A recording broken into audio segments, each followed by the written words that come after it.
So here's the deal. Most dads today feel stuck, overwhelmed, like a shadow of the man they once were in their primes. And that's not okay.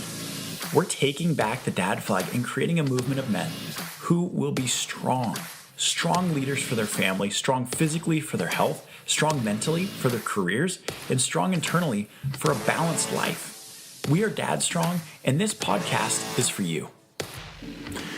Hey, welcome to today's podcast. My name is David from getdadstrong.com.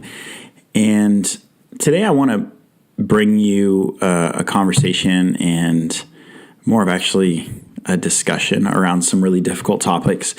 If you've been on the Dadstrong blog at all recently, you might have read a couple of different articles. One of them I wrote called Doing the Right Thing.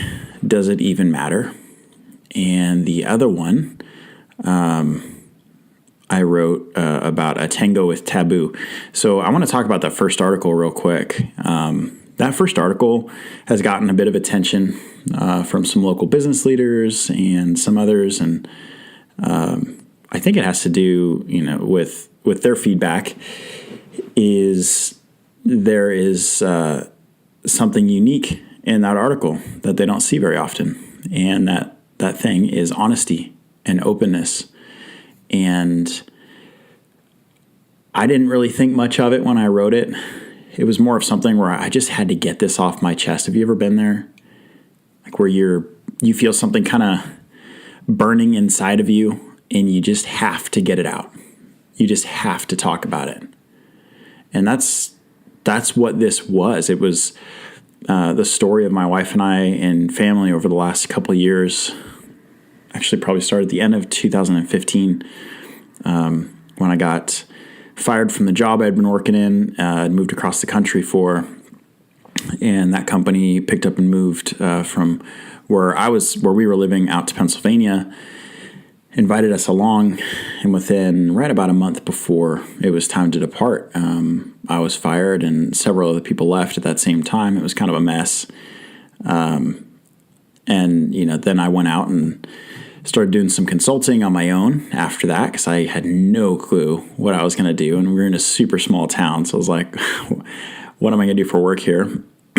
So I did some consulting, and a few weeks later got hit with a cease and desist letter from my former employer saying to stop what you were doing. And then they pulled any bit of money they owed left to me that they had offered in a severance package. They'd paid out about half, and then they pulled the rest. So we were literally left with nothing at that point. Within a few months, I got an offer to go work for a company, and it was going to be out in Colorado, and it was so exciting. We were so excited. It was like, oh man, vindication. I'm going to go work for this great company and head this division up, and it's going to be the best. Wow, there's so much grace. Thank you, God. And within a few days of that, that potential job called and said, I talked to your former employer. They've threatened to pull all business from us if we work with you, and to stop doing business with us. So we are not going to take that risk on you. And I'm condensing this because it was like several months it was drawn out, and we were hopeful and had really no cash coming in, and we're running out of money, and we're like, this is going to be it. This is going to save us. And then nothing. That whole opportunity was pulled from us. So I started finding little oddball things here and there to keep us going. We eventually moved from Texas out to Idaho to be closer to the West Coast for family and stuff. And I still had no clue what I was going to do. I thought I'd start my own product. And that's when I got down the path of the trial and continuity space, which is like it's called negative option. It's where somebody signs up for a free trial, and 14 days later, you bill them for the price of the full product, unless they call and cancel or they send the product back or something. So there's a huge industry in that area of the internet. You might have seen ads out there talking about Dr. Oz approves this miracle weight loss pill. Garcinia Cambogia, you'll lose whatever, X amount. and these celebrities endorse it. And those are all tied into something called a negative option trial and continuity offer, where they get you signed up for just $4.95, get your credit card, and then every month, 2 weeks later, you get billed for whatever it is, $89.95 or $83.92 or whatever the billing mark is, and then you get billed every 30 days after that for the same amount until you cancel. I was doing thousands of sales with that through the affiliate networks. I didn't know that's the kind of pages that were coming, the sales were coming from, but a lot of money was coming in. And oh my gosh, it was a super expensive, crazy, fast business model. And I wanted to figure it out. I'm like, how do I make this profitable? I knew the very first run that I did of traffic, I was emailing every person who had purchased, telling them thank you and saying, hey, by the way, this is a trial. I want to let you know within 14 days you're going to get billed for this unless you stop it or send it back. So I gave them advance notice, and within a few, within the first billing cycle, I only had maybe like 45% rebill, maybe less. And you're supposed to have around 60 to 70% if you want to make money with it. But I wanted to be upfront, and I wanted to make sure people weren't getting, for lack of a better term, screwed over and deceived in this. So I quickly was laughed at by a lot of the people in the industry who are like, you're not going to make money like that. You have to not send those emails out to let them know they're going to be rebilled. I'm like, wow, if that's, and they're like, oh, they know what they're doing. They've signed up for these things and they know exactly what they're getting into. So I pulled that email, and that right when I did that, that was the beginning of the end for me. When I made that decision to go against my conscience that said, you need to make people aware that what they're getting into, make them fully aware of the billing model. And I'm getting somewhere with all this, I promise you. If this is super boring to you, I totally understand. But I just wanted to really think back and process through, like, what was that moment when I went down the wrong path? And this was that moment when I pulled that email and stopped letting the customers know a couple days before their billing cycle that they were going to be billed. And from that day on, it was just a push to, how can I make money with this? How can I make this work? When I should have just stopped the whole thing and said, there's got to be something else. Maybe I go get a job. I don't have to work for myself. I need to figure something else out. But I didn't do that. I kept pushing. And as soon as I pulled that, rebill rates went crazy, much better. But chargeback rates were high. That right when somebody says, I didn't order this, and they press a button to charge back or to challenge the purchase. And that costs you a lot of money as a merchant. And oh my gosh, I lost so much money from this, where people are calling in, wanting to cancel, saying they were scammed, saying celebrities endorsed it. And I really wasn't picking up what was really going on until I started seeing where the pages were marketing to and what they had on those pages, and the claims that were being made. It was all so fraudulent and bad. I lost hundreds of thousands of dollars through this whole process. And eventually, in about a year later, after doing $2 million in revenue that year in e-commerce sales, I had lost probably, I owed upwards of $400,000 to $500,000 to vendors, to credit cards, to all sorts of places, because we were trying to keep ourselves alive through this process. And man, it was ugly. So to say that I'm hard-headed would be a bit of an understatement. But I really wanted to figure it out. And when I finally got to the moment of figuring it out, of what I had to do to make this successful, it was too much for me. It was like, I cannot in good conscience continue with this path. There has to be a better way than this black hat marketing stuff. So I did. I stopped all traffic in January of 2018, and I knew we were going to really get our butts handed to us, and we did. So I've got served with a lawsuit right away from a vendor who had run a lot of bad traffic to us, and still in that. So that's fun. it's been a really humiliating year as I think back on it. I had so much pride in who I was supposed to be, some big entrepreneur making it on his own, and got caught up in this, and it was like, now you got to deal with the consequences, and had let a lot of vendors down who I'd become friends with and say, I can't pay you. And that's like my worst nightmare, is to tell somebody I can't pay them, I don't have the money. It's kind of like that feeling when you're at the grocery store and you got this big cart full of groceries and you go to check out and you're short and you're like, I don't have any more money. And they're like, okay, well, what items don't you want? And you have to sort through and figure out what you can't pay for. That's exactly what our life was this whole last year. And there's people lining up behind you watching and like, oh, come on, man, frustrated with you. And as I reflect on all this, it feels really good to talk about it, but oh my goodness, living through it was a big part of that second article that I wrote. And the second article was Tango with Taboo. And that's mental health stuff. That's like depression. That's thoughts of suicide. That's all the things that us dads deal with our jobs, whether it's going well or it's not going well, is these pressures. And when we try to carry these pressures on our own, and then all of a sudden our whole identity and our whole world is wiped out from underneath us, that's when it gets ugly. That's when you find out what you're really made of.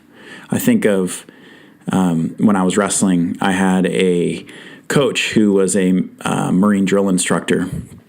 His name's Tim Bruce. That guy he's my hero, man. He really, really pushed me to a point, past the point that I knew I could handle, and into a place where it's like, I've achieved something. And he did that with me physically through the workouts that we had, and mentally broke us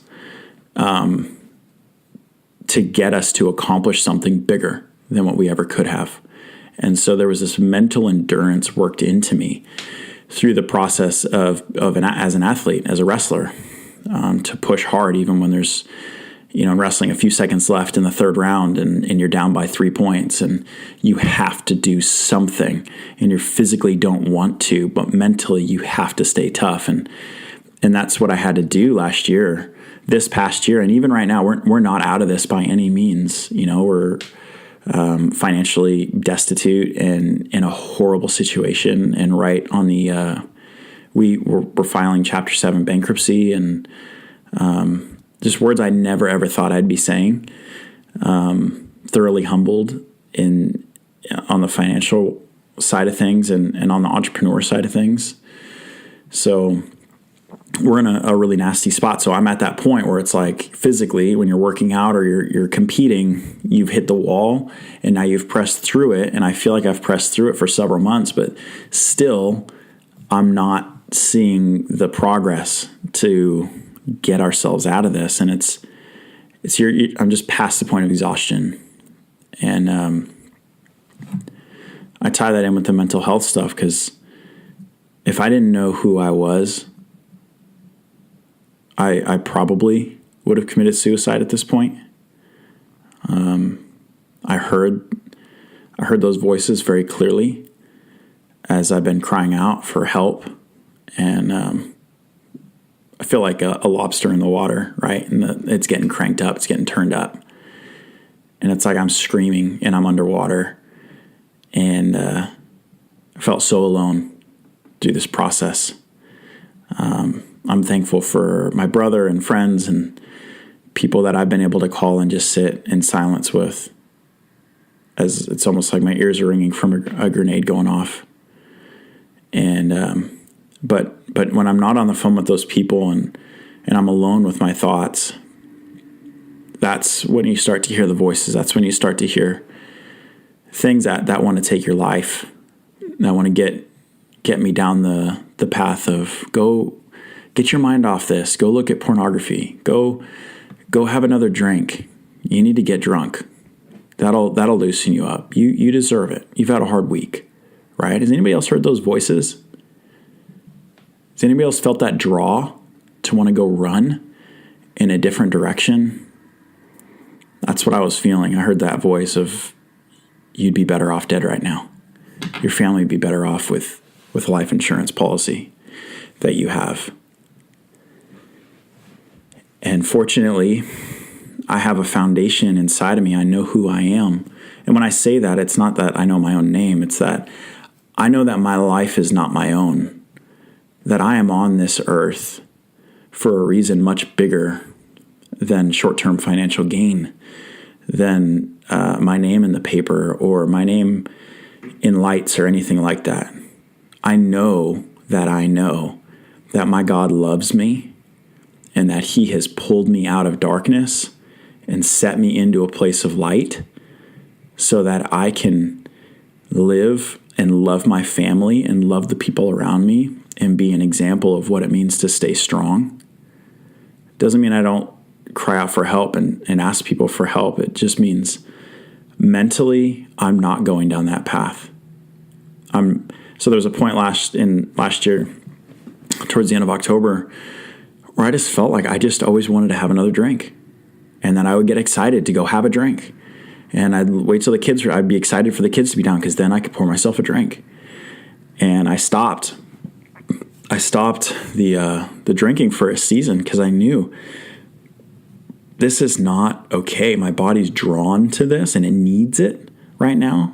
And man, I don't want to feed that at all. That is not who I am. I don't know how many people are Christians who are listening to this, but there's a verse in the Bible that says, my sheep know my voice, and a stranger's voice they will not follow. And I can tell you wholeheartedly that is so true. If you don't know the shepherd, though, every voice sounds comforting to draw you away. And I know that shepherd. I know who Jesus is, and I know who he made me to be. And don't take this podcast as this is some preachy message. I'm just telling you what I lived through. And the only way that I was able to get through it is knowing I have a hope that I am becoming something through this process. It talks about in the Bible how Jesus endured the cross for the joy set before him. So he had a hope in front of him that he never lost sight of. And that joy, whether you like it or not, whether you believe this or not, that joy is you and me. We are the joy that was set before him. It's us reunited with him, with his life inside of us, infused in us.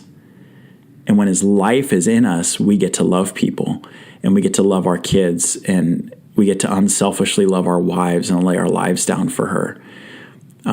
It's amazing what we look like with Christ in us, with that life flooding our being. It's insane.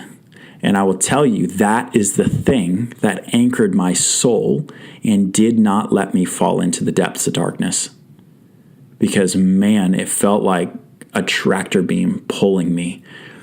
Like being alone and being depressed and wanting to go into that place, it felt so comforting to want to get angry and to want to get bitter. And I was angry. And I know better in my head, but I had to walk through this. I felt so abandoned by God through this whole time, but I still knew better. I knew the truth was bigger than me. I knew the truth was bigger than the things that I was walking through. And I think somebody needs to hear this right now. That your circumstances are not bigger than the truth of who you are and who God knows you to be and wants you to be. And no matter what you're walking through right now, you can ask for help from anybody. Reach out to somebody within the Dadstrong group. Find us on Facebook. Go to the Dadstrong blog at getdadstrong.com. Reach out to a local pastor, to somebody who you trust, and say, I don't know what I'm doing. I don't even know where to start. I just want to sit here and be angry. But be angry with somebody.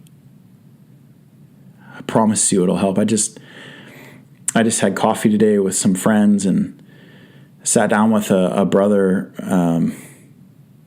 who's just going through an impossible time right now. And he and I just talked and cried and We're both going through impossible situations on different sides of our life.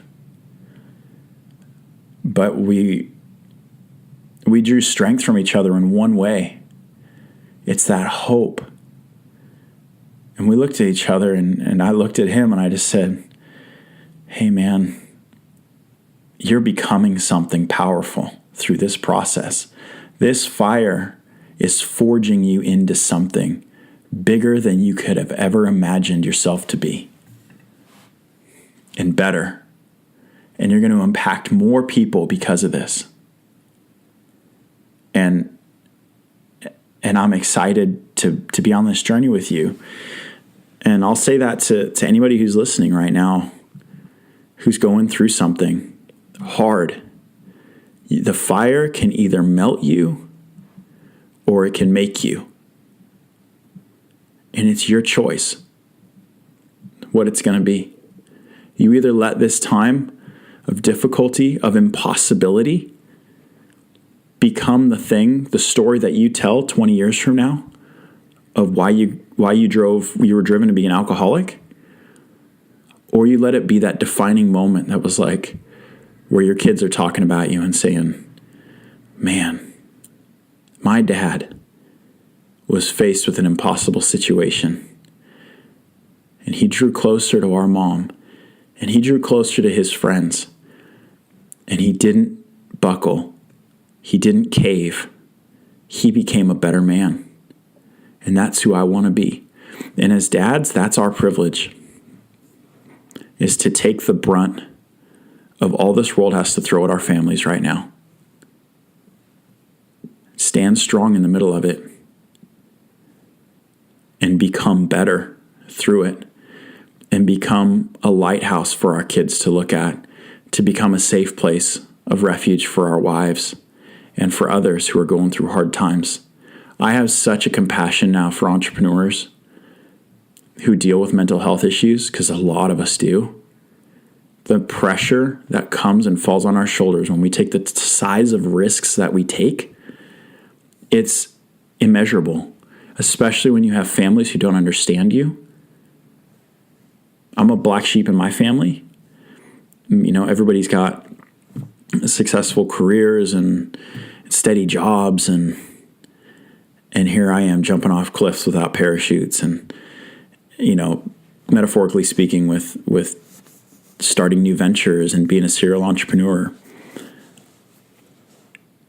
And when it's hard and you just don't feel like you can talk about that stuff with your family, it can be very lonely and isolating. So that's where other groups can really help.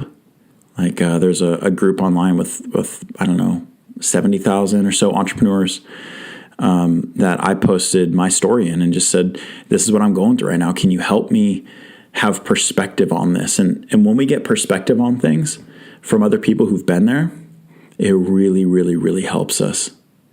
So I want to encourage you, if you're listening to this right now and you feel like the situation you have in front of you is an impossible mountain that you cannot overcome, I promise you there's somebody out there who understands you, who understands part of what you're going through, and can be just an ear to listen, somebody to talk to. And if you're contemplating, this is super heavy, so I'm sorry for any of you who are like not going through anything right now and everything's perfect, but I promise you, if you're thinking of taking your life right now, you are made for more. Whether you believe you're made or not, I promise you, you're made for more. Your story's not done. Your story's just beginning. So I'm going to leave you with that. You can reach out. You can email me, david@dadstrong.com. That's B-E, dadstrong.com, david@dadstrong.com. I'm happy to have a conversation with you. I'm in the middle of my story right now. I'm in the middle of the worst part of my story with failure. And I know it's going to turn out good. I just don't know exactly how. And I just want to let you know it's okay to be in a mess of a situation. And there's always a way through it. And it's it's going to be with people.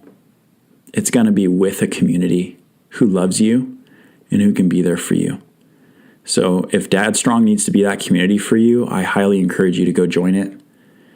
If a local group of guys playing softball, playing basketball, whatever it is, people you can meet with, go find a brother you can meet with, to work out with, to do something, to spend time with, that you can talk about this stuff and share.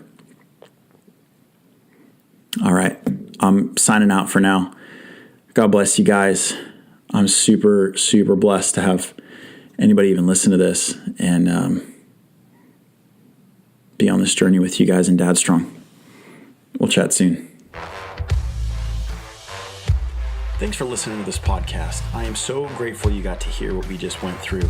And if you love what you just heard, come join us over at BeDadstrong.com and grab yourself some swag, grab a hat, a shirt, sport the brand that is helping dads be strong for their families, changing the world one household at a time.